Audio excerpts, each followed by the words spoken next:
How to create Shein account. The very first thing you want to make sure is that you have already downloaded the application on your device. If not, you can easily get it from your Play Store or an App Store. Once the application has been installed, open the application. It will land you on this interface. So right here you can change your location, language and the currency. Once it is done, tap on Go Shopping. Now simply tap on Me at the bottom right corner and then tap on the Sign In or Register at the top left corner.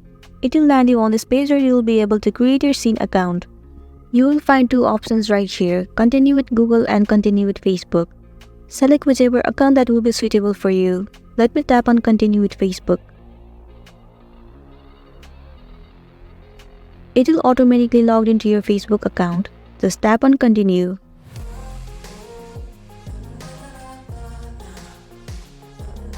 So there you go, your Shein account has been created successfully. So this is it, and this is simply how you can create a Shein account on your device.